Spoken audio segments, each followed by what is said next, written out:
We had a tie to start last game. Now we have Cold and Rapid with a 51-point lead. Visuals and Braids in second. Clicks and Higgs 1 point down from there in third, with Acorn and Bolts. Big victory royale in that last game, bursting them into the top 5. And this is where it starts to get interesting, Monster. As we said, 2 games left. Where you end on day 1 really plays a part in how you get to play out day 2. Yeah, no one's played perfect so far, other than Cold and Rapid's incredible level of consistency so far. You know, and you would think by now, because of how slow they play that early game, they might have surge issues. So with these next 2 rounds, let's see if that strategy continues to hold up. Meanwhile, Naves and Tex make quick work of paper. It looks like off the drop, just besting them there. So things are looking good. Empen and Jack found themselves obviously here in the finals today, finally making good use of the opportunity. There goes their first eliminations. Nicely done, putting themselves on the board here. Jack and Empen now just have to finish up Avenger here on the outskirts. Gotta run for it. They're gonna have to find him first, but Shockwave's in their direction trying to get out. He's hoping to hit the rift here. Even if he does, it just puts him in the sky right now, and almost looks like Jack's persistence there is going to make sure they clean up that elimination. That's their second one on the board. And it's going to be raining loot for a little bit, so I got plenty of time to go pick that one up. Back on over to Electro. Ulk, we know that this was, of course, the team that kind of threw Veno and Curve for a loop after getting Veno early. You know, Veno and Curve did get to play their game out, but not exactly at the pace that they probably would have liked. Either way, can Veno and Curve find their way back on the tracks here and push themselves up the standings? It's yet to be said.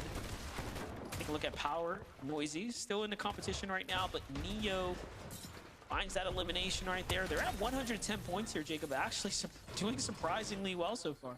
Yeah, and that sometimes all you got to do is keep yourselves within a certain point gap, right? For some players, it's for first players. For others, it's that simple top 13. And right now, if you look at the leaderboard, there's still plenty of games left to go, of course. It's Aviv and King at 136 points, so they're not far off from that threshold, which is a spot at the Major One Summit, Dusseldorf, Germany. And that's why you see teams kind of trying to switch things up. As others taking it a much faster approach, others slowing things down. And for Power, already knows that Penta's gone, no builds. That means these next couple of shots, if he does run into either one of these 2 people, are going to be some of the most important shots in his entire tournament so far. Most definitely will. So off he goes, try to lurk about here. Zifta and Void obviously watching the exits. Nothing coming about just yet. Meanwhile, Veno Curve back to the lurk. It's just like clockwork for them. Veno might have missed his opportunity though, as Ulk was right there in front of him. Still has Electro here to the side though. Electro doesn't even know he's going by. Couldn't help it. Has to open fire there. Not the biggest opener that he was looking for, but Curve's already playing a side angle. Oh, did Ulk Did he not see him? Curve? Oh, he didn't. This is going to be one of the biggest lurks right now. It's almost like flip-flop of what they've been doing with Veno approaching close, Curve being in the distance. Chaos Reloader here, just 1 second of distraction. Nice shot onto Ulk. Curve now fighting off more than he can chew though. Instead of getting full on aggressive, getting the box, he approaches from another angle, trying to keep the pressure on the Electro, not wanting to let him heal. Veno doing the same thing, but it's only going to be a trade in shots between Ulk down below as Curve finishes off the elimination there onto Electro. Now it's going to be a 2v1 situation that does not last long. This is Veno and Curve. This is their get back from that last game. That puts him at 3 eliminations right now. A very strong start here. Again, elims are rewarded so much more in the current format. You love to see it. Back with Higgs and Clicks, man. This is tough, right? Because now they have to make up for the lead that they lost, and they pretty much handed up on a platter to Cold and Rapid there in the last game. Yeah, they've been blessed the past couple of games. Zone going in their favor, up towards the north, close by Wonky Land. So see how they handle the pressure if the zone pulls away in the last 2 games. Maybe they can actually utilize the wheel to try to rotate in. But at least they don't have a first place target on their back like Cold and Rapid might. Center of the map is Reet and Cooper. You can see them straying away from Latte Landing, doing what some of the other teams are doing. One person is kind of on a hill, trying to distract shots from the distance, while Cooper is just trying to walk up, hide the audio visual, and get a sneaky shot. Yes, it's going to be the Thunderburst onto QK. No knock just yet, but that in its own mind is a little bit of a success for Cooper and Reed. Oh, for sure. Mistakes were made from QK, leaving a sidewall open there, allowing them to just get free tags there. He didn't even realize where the shots are coming from for a second there. Saw the hesitation on the builds. QK Contract have also earned a fair amount of points, right? These are all teams that can still jump their way into top 13. Back on over to Cold right now, who clearly is in top form here. And they're just ahead of the pack by over 50 points right now. Really respectable tournament run so far. Jack and NPen, though, not looking too hot. We're started off super strong for them, earning some points now. NPen, though, lost in the exchange outside of the Latte landing. Madden and Cole are going to come out ahead there. Jack is forced to retreat, and he's going straight into Reed's team, so he does have to be careful. Yeah, maybe he just doesn't have the timing there. For Reed and Cooper, who've almost done something different every single game so far in terms of how they've been rotating into some of these zones, so it's easy to catch a couple teams off guard.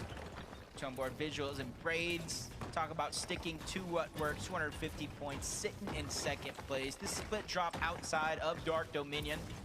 Just like I said in one of the previous games, no matter where the zone goes, they're more than likely going to be center map on top of a hill. So it gives them the luxury to kind of sit here. Yes, they might have to tank some storm damage, but every team in this game rotating in from the east, rotating from the south, will have to pass by visuals and raids, which gives them at least an opportunity to start accumulating that damage.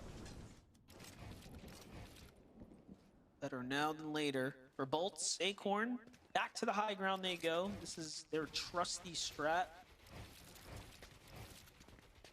Again, they started off pretty slow, right? We were looking at them like, okay, so decent game one, and then things kind of fall off pace, but you have that monstrous comeback. All of a sudden now they are up in that 200-point threshold.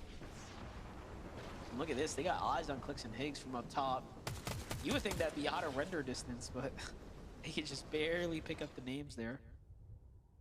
Meanwhile, Peterbot doing the same thing, has Spoyo down low. He's kind of playing the base here. He's continued to do this as well, being the kind of the sniper in the tower for the duo. Some of the best aim in the game. You kind of see why. Connect with 2 tags there, 40 damage. It all adds up over time. Some extra heals not too far away, and then the mending machine down below. And with the zone pulling in their favor, Monster for Peterbot and Poyo, they have options to rotate. They can shockwave, they can walk it in, or simply hit that rift that's not too far off next to them. They're going to have kind of pick of the litter, essentially, about where they actually want to end up after this next zone. Backing over Threats and Veers. Highlight here. Catching a free Elim onto Muss out the sky there. Liquid in the distance too. Meanwhile, Minish, Javi here, based out, camped out right now. 152 points so far, on pace to send themselves to another LAN event here.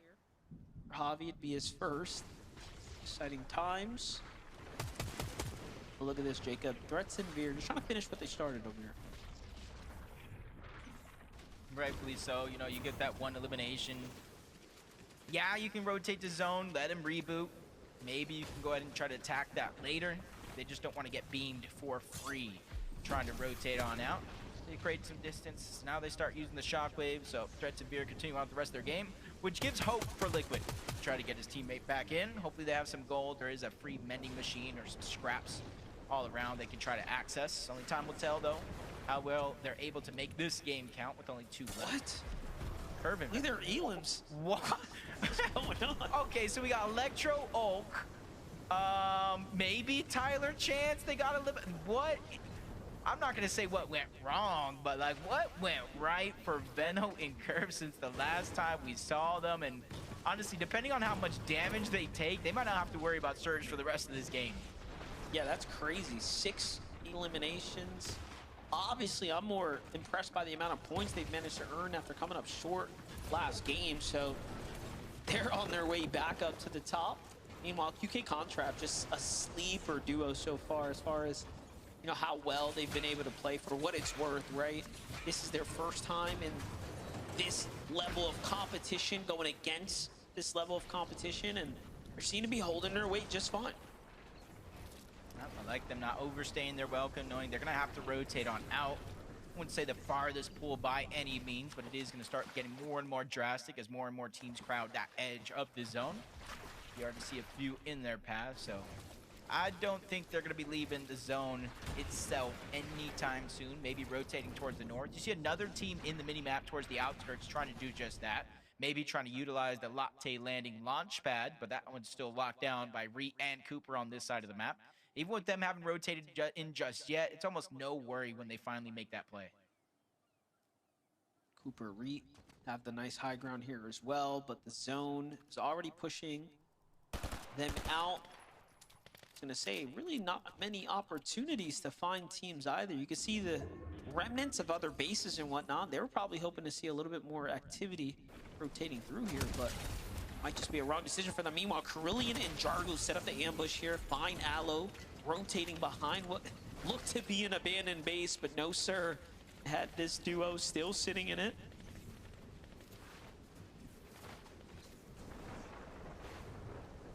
Trying to think, like, Jargo hasn't healed yet. It almost seemed like they had some extras there to try to get the HP back on up. But timing sometimes is of the essence. Beating other teams to a rotation is going to be important to jump back on board Khan and QK. 243 below the damage threshold.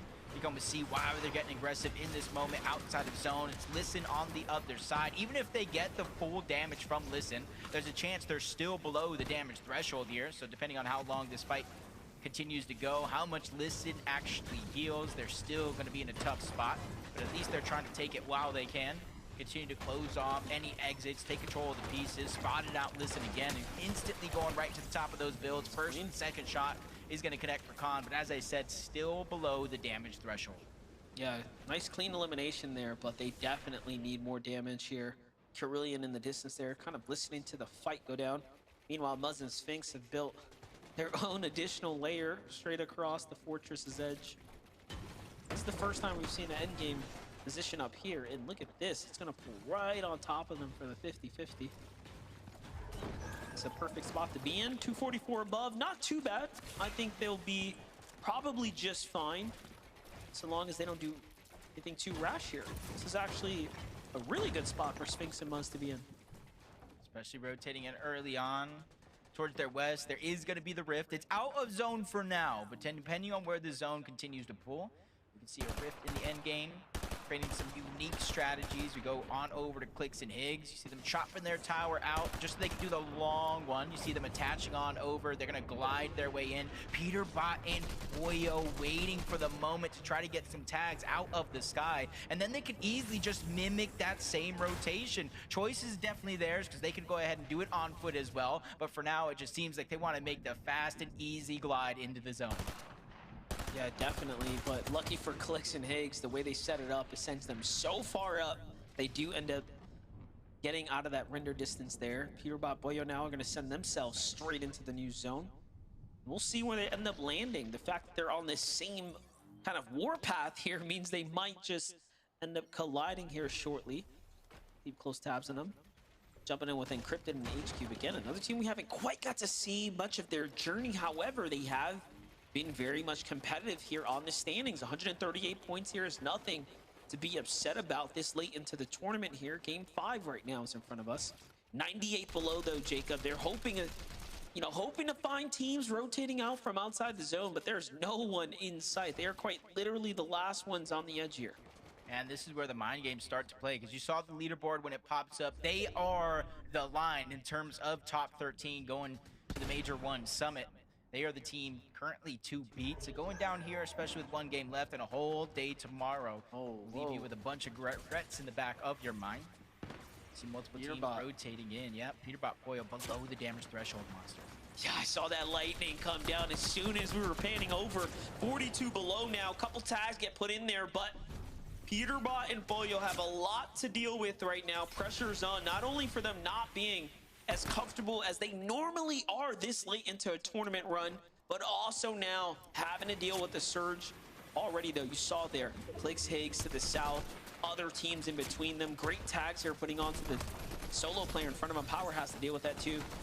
He doesn't get a shot off though, so it's going to be pure positive for them, but tags coming in from top Someone might have jumped into the box. I thought for a second there, even Peterbot shot his own teammate, not sure of what was going on. And the surge is just a lot to deal with now. Here comes another lobby focus. But luckily, they get just enough here onto Raven and CDZ to keep them above the surge. It's not for long, though. Yeah, it's like a miracle right now, one after the next. You don't necessarily hear that someone's taking these ticks of Storm Surge Monster, but you hear the shields getting cracked when it does that much damage. I think teams all around them getting a huge signal here of what's going down. They're just trying to take part, make their jobs that much harder here in terms of survival, but they're constantly on the lookout. Peterbot and Toyo connect with a few shots, yes, barely above 29.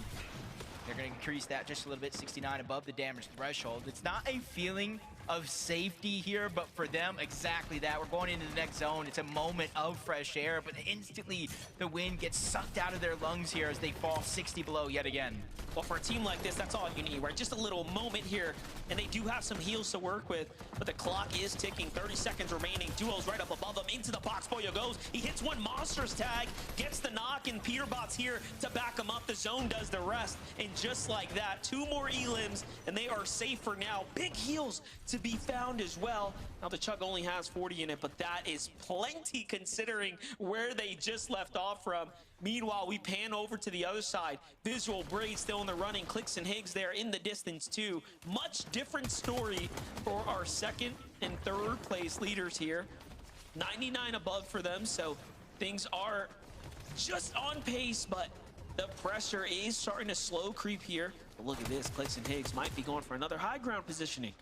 Yeah, this is actually a smart rotation by them. We saw Buggy down, rolling around at the bottom. Zen was trying to save him. Visuals and Braids were pushing up. Instead of focusing any pressure in that direction, they immediately rotate to zone. Jump on board Rapid, less than 25 HP. Luckily, he has Cold by his side, holding on to those builds, making sure they don't get pushed for free.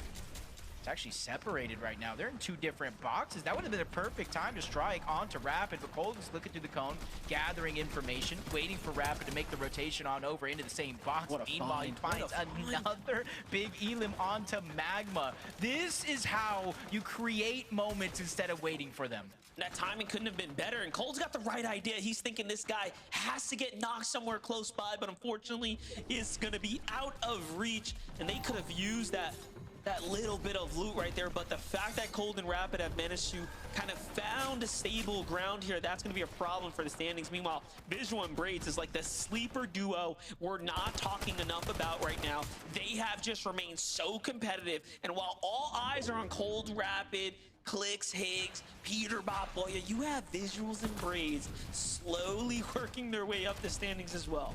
Yeah, they didn't even really look up at high ground. They know how many teams like to go up there. They said, you guys can have it. We're going to wait and find these perfect eliminations down below as another one spotted out onto Wagers. No Slepsy in this game, which means that team is fully eliminated out of the game. Braids and Visuals are continuously heating up here in this game. Peterbot as well. I did see Preston go down. Luckily, we get a huge view of how Peterbot and Poi were able to pick up another elimination. I like he captures Preston, opens the edit, and Preston tries to jump out the box immediately. Just never know. Meanwhile, Higgs and Clix tanking Storm to get some ultimate positioning here, but Clix gets collapsed on by Dozier and Eshu, and just like that, he is slightly out of position, but so is Acorn too. Higgs tries to break the builds there. It's Bolts who goes up for a cheeky little high ground play there, and it's all up to Higgs now to try to play this out for positioning here. This is gonna be close, but hey, he's got this mountain, which is all natural elevated here to work with. Dozier, Ishu know that they've taken one out from the top. Up they go. Peterbot and Boyo bounce their way back into the game now. 5 eliminations for this team, and finally now big placement points are being earned here.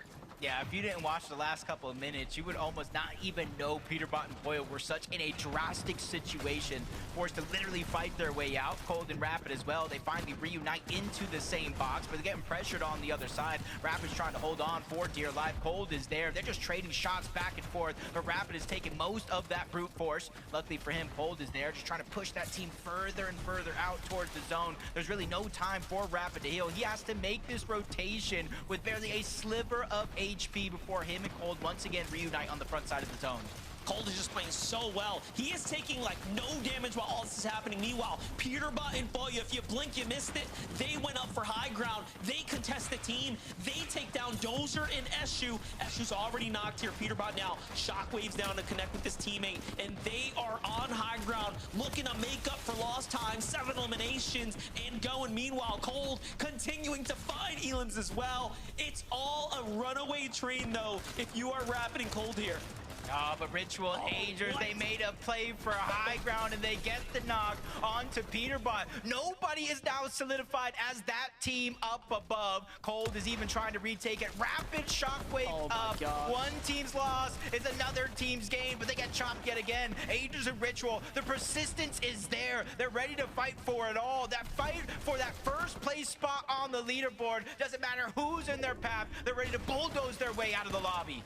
It's only a matter of time before someone else gets a victory royale, but then you have Visual and Braids here at 8 eliminations. Again, the team that no one is talking about is running things on the mid ground. Make it 9, make it possibly even 10 here in the coming moments. Meanwhile, Cold is on the ultimate low ground, no mass, nothing to work with, and he is just earning placement points. The one thing that's holding him back from really breaking away here, and now he's inside the top 6, and another Elim is all his.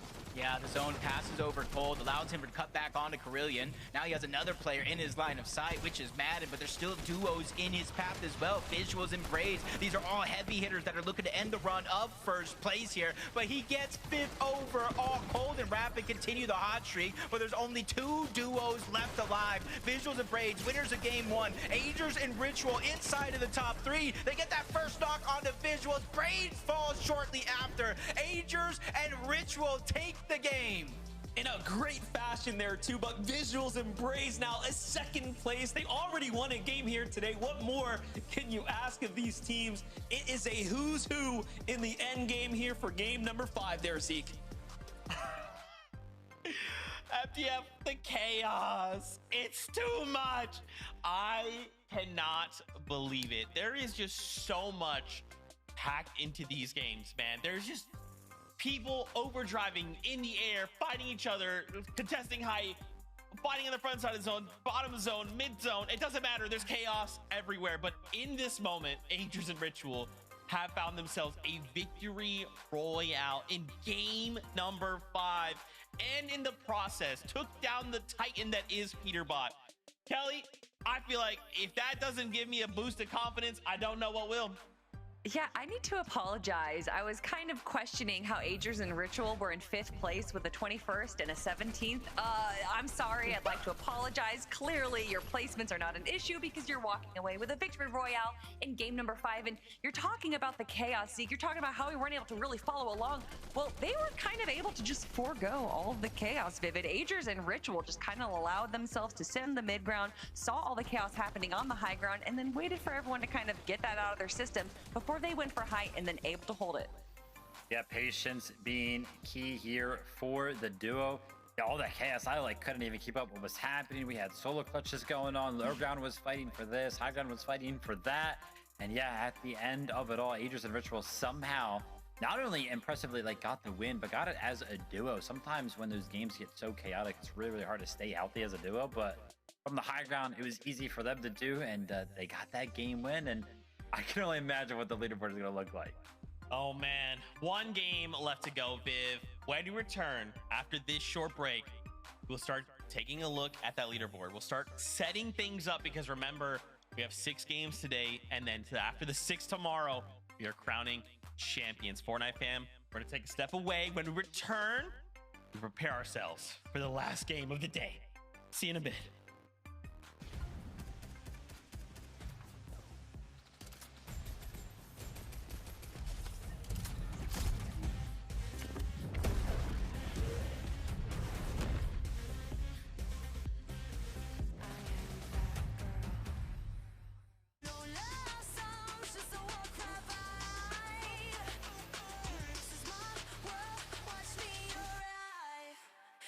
Me right.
Fortnite fam, welcome back to the FNCS. This is Major 1.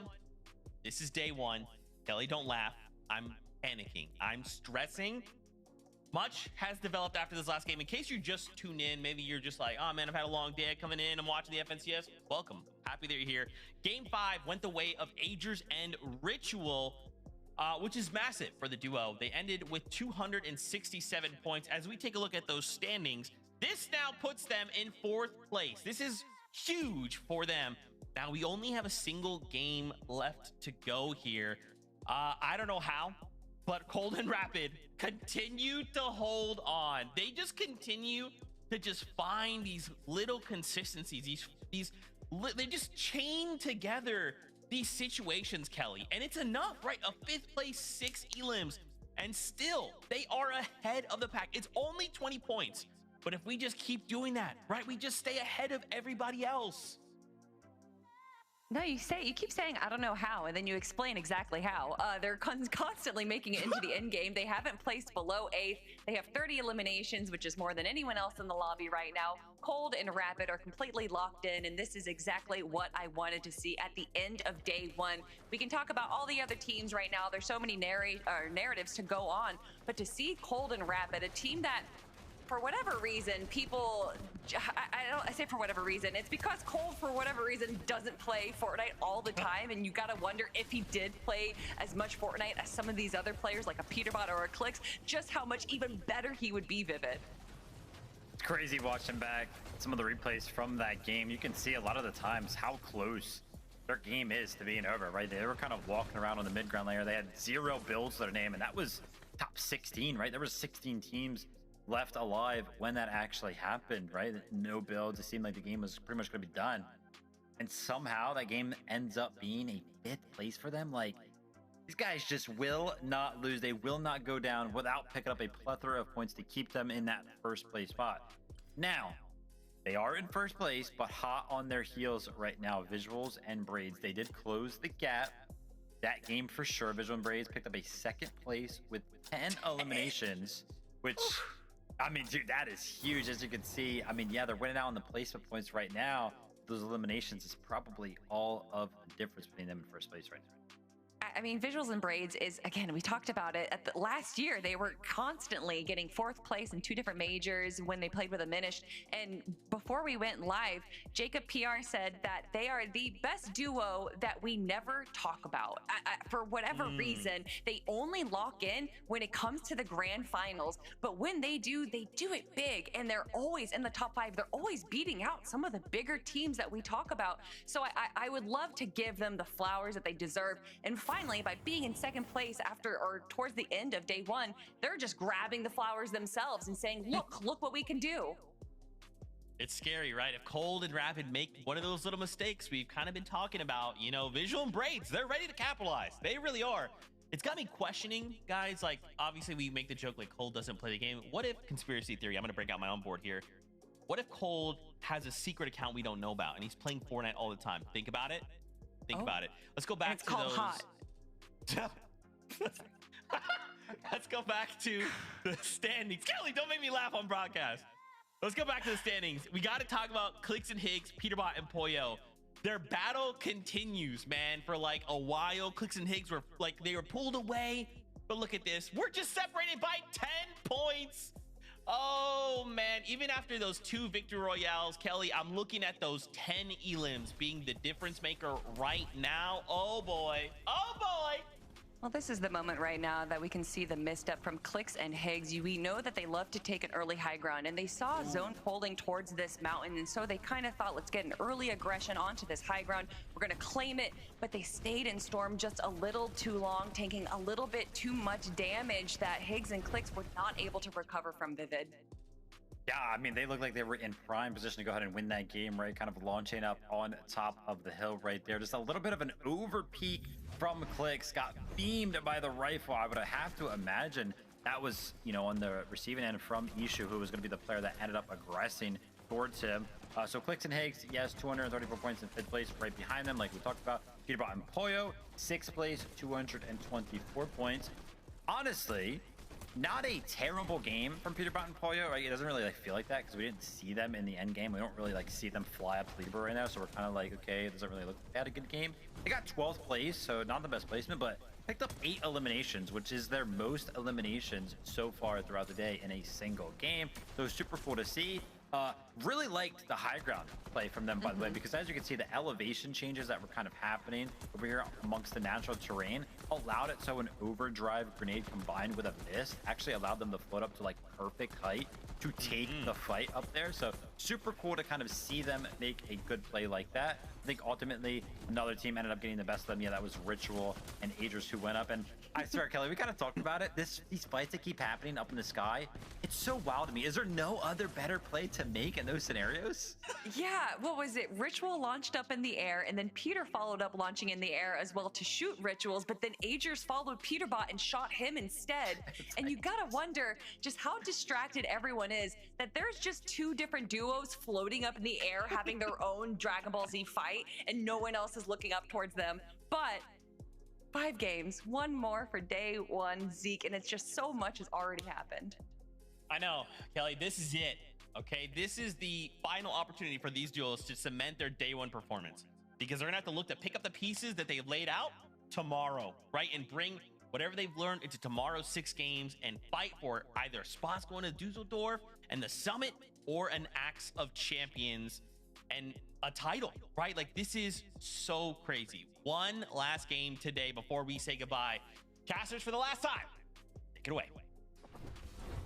Honestly, Monster, I feel like we're just sitting down for game 1, starting the day, and we're in game number 6. The last chance that these duos have for today to try to get as many points and close that gap as possible.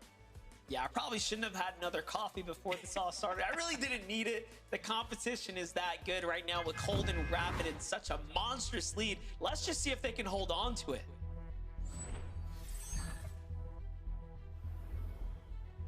It might be too early to start making a little prediction. Who's landing on who's ready to take it by force.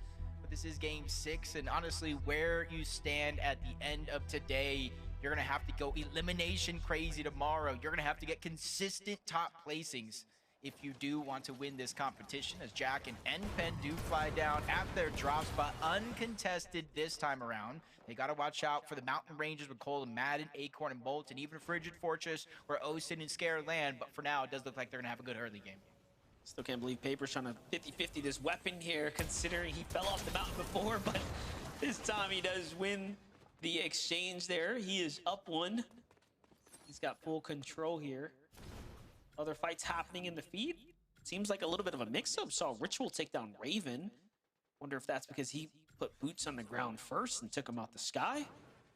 We'll end up getting some updates there shortly. Jumping in with Cold and Rapid, though. I mean, Jacob, talk to me, dude. What do you think needs to happen in order for the Kings of Dark Dominion to fall? Honestly, they just need to have a game that is unlike any other. Their worst game today is in 8th place with 5 eliminations. So it's going to be hard to topple over a team like this. You see Max, you see Moppings. No, I know by looking at this point of view, you'd think they're going to run into each other, but Max and Moppings are underneath in those little turbines, just trying to loot. It's a little bit of a split drop. Cold and Rapid don't typically go underneath there. So it does look like both of those teams, you know, I'm doing air quotes here, uncontested in this game. Nothing too much to worry about. Visuals and Braids, we've seen them at the start of some of these games so far.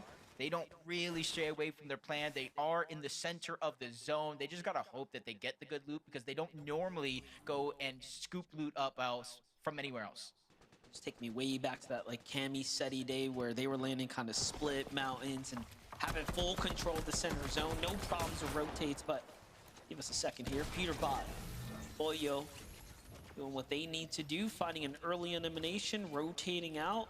This is almost looking like a repeat performance of game 3 and 4, where they wanted to play hyper aggressive to start making up for points. And it has seemed to pay off for them for the most part, right? Like, all they're missing is kind of closing things out and making some big end game performance or positioning points, but the elims are definitely there. You know they can pop up at a moment's notice. We tune in Acorn and Bolts.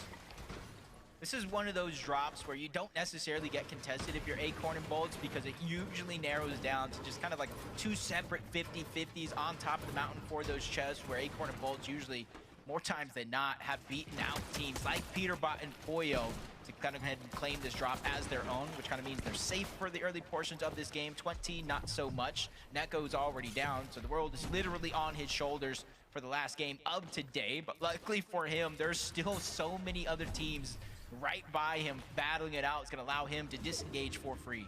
Yeah, he gets saved by Bucky and Zen, who just come in and then get crashed on. They thought they were going to set up the big alert, but it seems like they were spotted out. Meanwhile, Listen and Aloe seem to have been fragmented apart as well. He's forced to play by himself, so quite the messy start for all four of these teams or so. Meanwhile, Braids, though, falls here. It's all up to Visuals. Big problem here. It's Magma and G Monster who come crashing the party here. Visuals, though, gets collapsed on. It's not looking good. G Monster's in the box. Visual forced to back off, and I don't think he's going to be able to get away, but G Monster fails a little edit there. This gives him some time. Visual gets a little heal off, and this is so close. Just like that. Second place is down and out. They thought they were safe on the mountain here, and it's just all over. Luckily for them, they have a 36-point gap. They are in second place, like you said, 311 points. Third place is Acorn and Bolts at 275. So a little bit of a cushion. You got to imagine they're going to fall from that second place spot. But how high do they stay on the leaderboard after this game is said and done? Is what really going to matter. Start bot reviewing a little bit early as Peterbot and Poyo continues their rampage, returning back to Squibbly Shores or Mafia and the Tick. This is where they went to try to get that reboot off. Maybe they're going to pick somewhere better because they just get eliminated yet again. The Tick is literally going to be left by himself. Not sure exactly where he's at, but he has to be close by because the reboot just went off. Nice little pickups there, but you know what? Last game they did this too, and they still found themselves not exactly in a position to, you know, outpace the general surge damage. So these elims are just coming across as super quick, but it will come down to can they pick apart other teams, and the rotates there as far as positioning is. But Curvin, Veno back into the mix here, back in the action. Last game was generally a decent one. This looks like a little deja vu as they take down Chance and Tyler once again here. When we tuned in like Zone 4, they had 6 elims. We'll see what they end up doing this game. Yeah, really just taking quick advantage of the teams that are contested on the south side of Battlewood, whether it's just damage or full-on eliminations just like that. They have their game plan set and ready to go. Acorn and Bolt, similar for them. This time around, you see them get off of the mountain right away. They have a feeling the zone is not going to pull over in that direction, so they want to get one of these priority positions over towards Painted Palms. A little bit of a mountain. They go ahead and replenish some of those builds, brick and metal, and they're going to sit Bolts up top, and he's going to be the primary source for their search. Got the split once again from Higgs and Clicks here. This time, not opting to sit right on top of the wonky land. They want to be a bit dynamic here. So the mountains, this bush here it is. Creon and Dragon there, based up in the distance. Clicks might find some tags here shortly.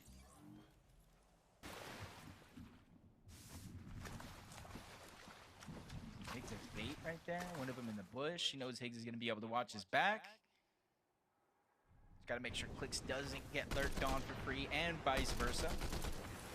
Throwing threats and fear. Riptide, uncontested. They've been able to get the Mythic more times than not. Just having to put it to use. 220 points. They're in contention of that top 13 spot. About 114 points away from first place as well. So one good game here to close out the day for a good chunk of the teams. Possibly bounce him into first place as Bucky does go down. Blake and Preston are able to get both of those eliminations and even a third on top. It's a very nice set of points right there. Keeping them in the conversation so far. Again, there are still teams fighting for that top 13 to make it to land. Jacob, you want to take a glance at what's the threshold, just so we can continue to kind of bake that into the story here, because I know we're looking at obviously who's in the championship race, but remember, there's so much more on the line for this first majors. Yeah, right now it's at 158 points, and that's being held by Slepsy and Wages, barring any eliminations early on in this game, of course. And it just goes to show how close it is, because below them, Scare and Osid, 156. Tyler and Chance, Jargo and Carillion tied at 150. H-Cube and Encrypted at 138. Literally, one elim separates so many teams from the next placement point. A couple of actual placement points throughout the course of this game could really change the role. And last time we saw Threats and Veer, and looking like clean rotations through the zone, but they get spotted out by Curve and Veno, and in an instant they go down. And they were in 7th coming into this game, so that's going to open things up for sure for everyone else below them. Madden, Cole here are one of those teams inside the top 10 that are just trailing behind them. It's quite the jump, too, from 8th and 9th. It's a 20-point jump to get to Threats and Veer, who was at 220 points there. So you can see that because they fall, this standings in general is going to become more and more condensed towards the bottom. Boya Peterbot, though, continue the aggression. We've seen them actually fight this team before and come out successful. They just seem to be essentially picking apart these same duos in their vicinity, and this is how they're earning all these points here. Yeah, I'm not sure if it's planned or not, but kind of like what you're saying, just one elim, let the reboot go down, clean the elim up again. Only 3 so far. 2 of the elims are on one of the same players. Then he's able to get Skinny Cat, someone they eliminated in an earlier game. But all of that was going down. Guess what I saw on the feed? This here, Veno with a double elimination. The shockwaves and the fizz. And the interesting thing about that is you don't necessarily get the audio visuals. So he is just sneaking on players left and right. This is how they're doing it. This is how they're basically the most successful early game team I think we've tuned in with on this entire tournament day. They could just clean up their end games, get a little bit of luck on the zones, maybe some positioning. They'll be up at the top. So tomorrow could be a day of adjustment for them, and we could very well see a Veno Curve comeback. Mod Sphinx were in that same conversation for quite some time, but again, just coming up short, finding themselves being picked apart, I think, by Peterbot and Boya on that last game there, as they fell at 23rd in the previous one, and then 8th last round with only 2 elims. So either way, they did manage to clutch up, even though they were taken out a little bit earlier. Sometimes just being patient, not making a rush to decide any decisions. Just kind of having a calm, cool, collected demeanor. It's very, very similar here to Cold and Rapid. You can see it tops this total shock and damage of everybody else in this game. Just goes to show that Cold, man, it's just, the rumors are true. Doesn't have to play. Honestly, just the grind that he's put in the past couple years alone is paying off. He's a prime-time player here. One team's going to be in their path towards the south. Even though they have to rotate in towards the east, they do have the shockwaves, they have the fizz, so they can cover a good chunk of distance in no time at all. This little did they know there was a team rotating right below them there, so a little bit of a missed opportunity for them. Meanwhile, Cooper and Reet have this crazy looking base. I was gonna try to describe it, but I don't know what to say. It's just set up for obviously some tags fishing here.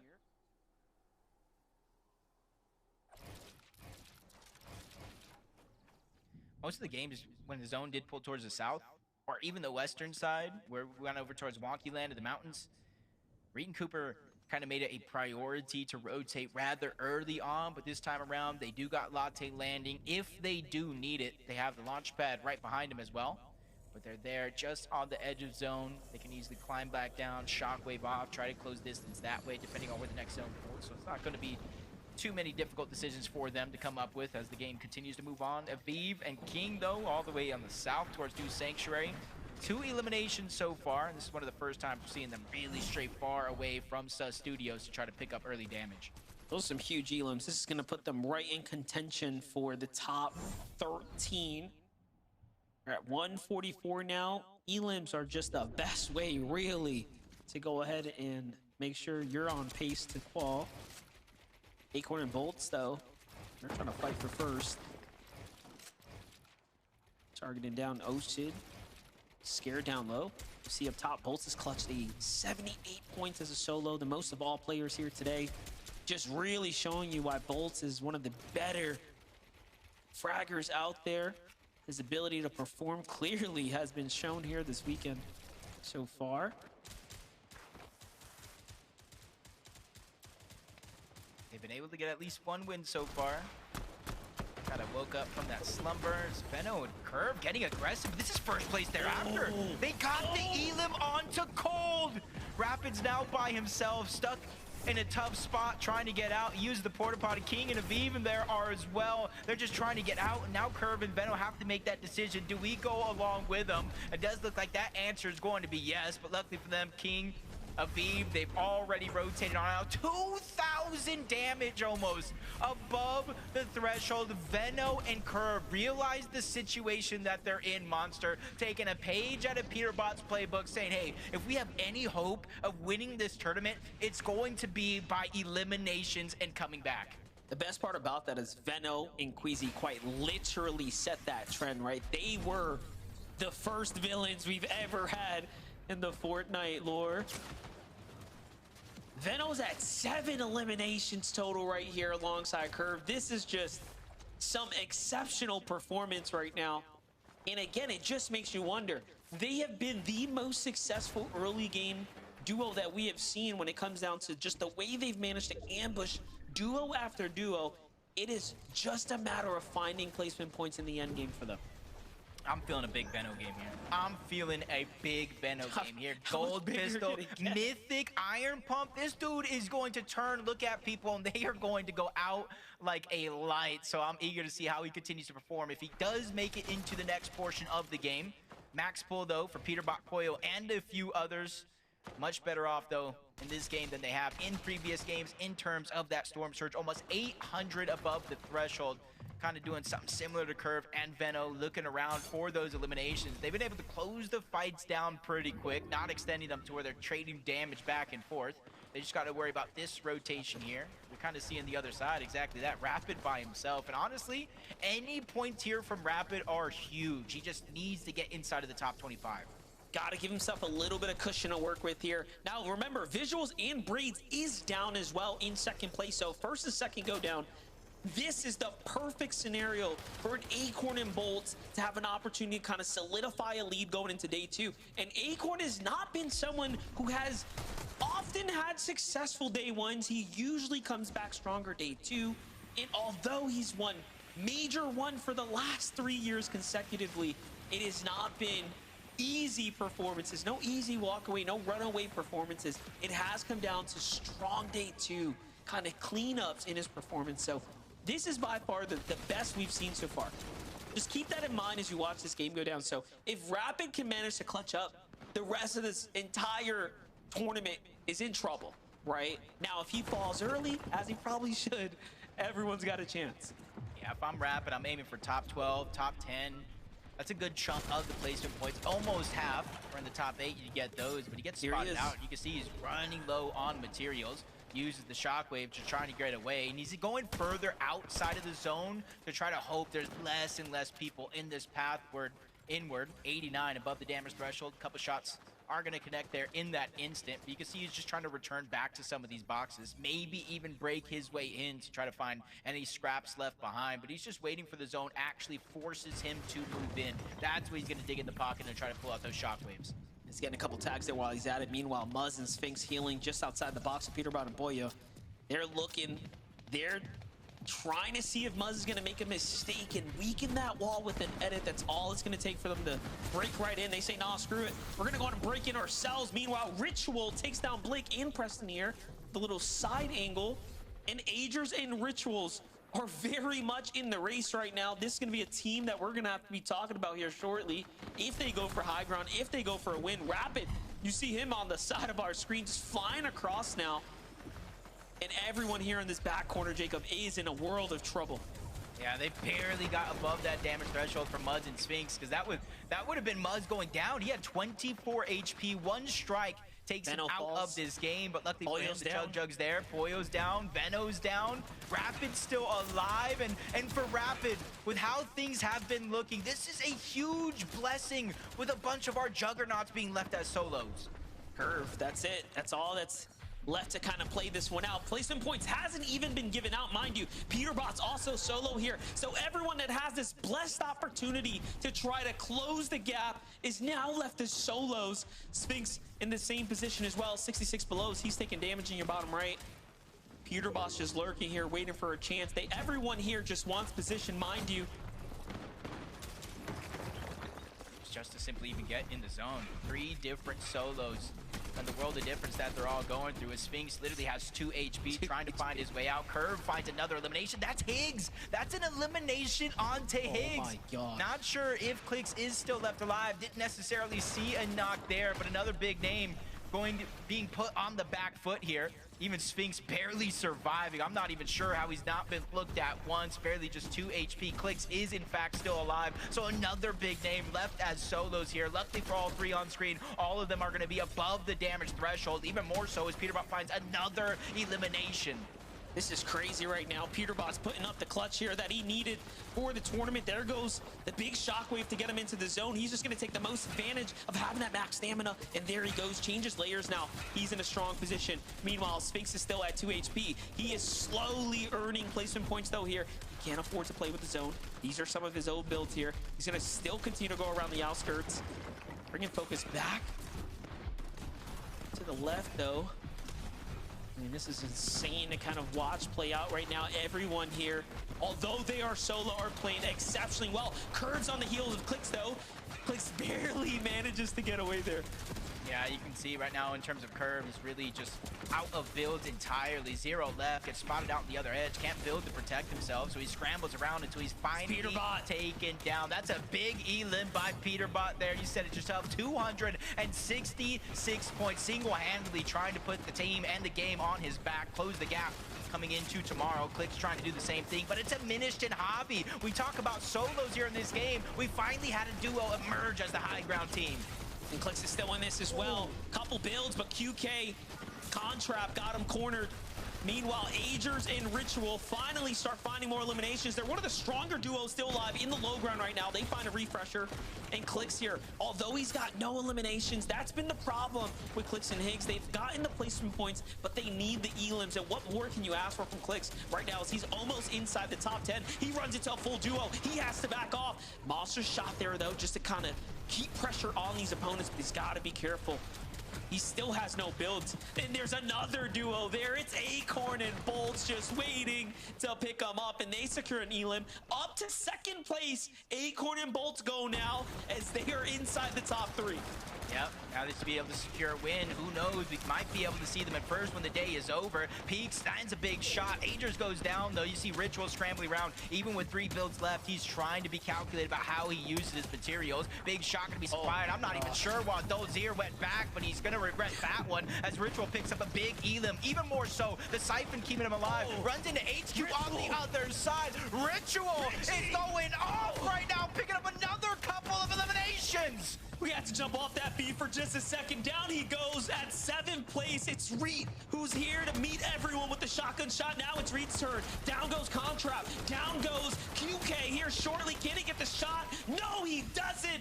And he falls just in the top 5. Meanwhile, Bolts is still alive here, clutching up for placement points. Just doing it big here. Everyone you expect to perform is doing it here and now.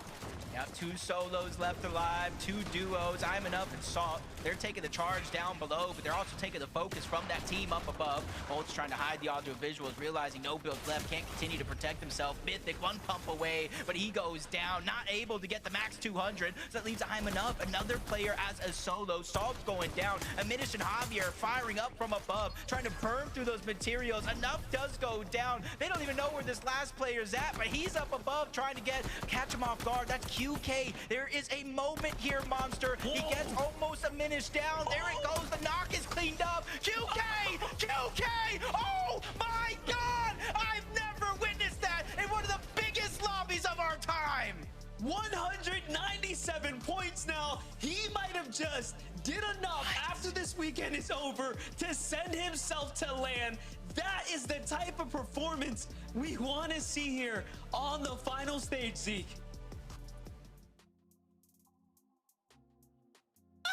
That was Yeah, no, Zeke, that that was definitely. insane. No, Kelly, hold on. Sorry.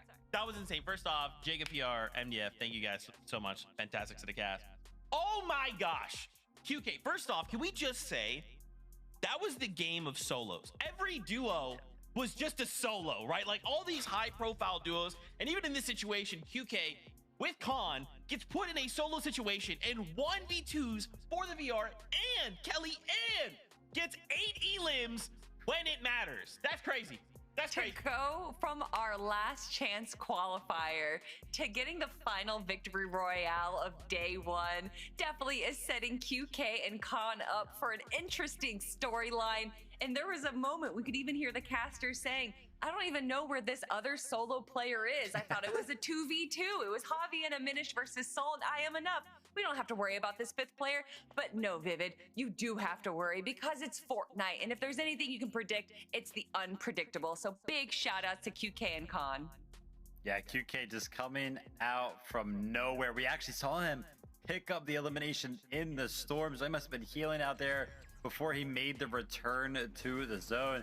MDF kind of caught it out. QK, after his incredible solo clutch, was able to pick them up enough points to put them on 197. I can tell you right now, going into that game, they had a total point count of 100. So they basically doubled their points based on that solo performance right there. Doubled. I'm telling you, one game, a single game can change absolutely everything for these players. Congratulations again, QK Khan. VR game number 6. Okay.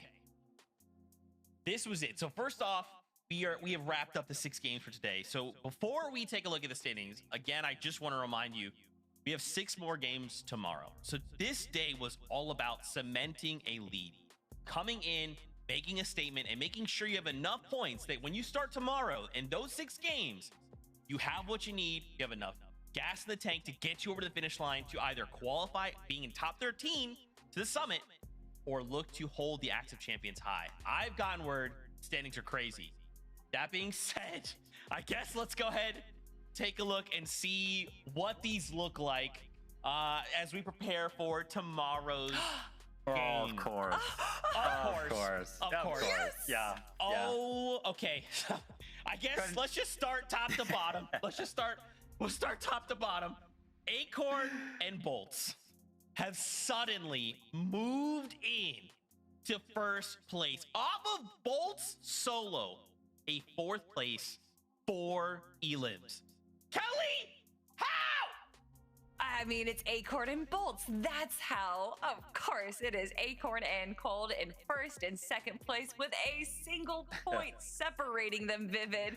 My gosh. But that's also not even to consider just how close everyone in our top 4 is. That is just 28 points separating 1st from 4th place. Incredible run here. You know, I can't lie. Acorn and Bullets, they've had, I would consider kind of like a quiet day. Like I don't think anything kind of crazy has happened. I mean, they won game number 4, but you know, it's not like they like popped off like huge amount of elimination.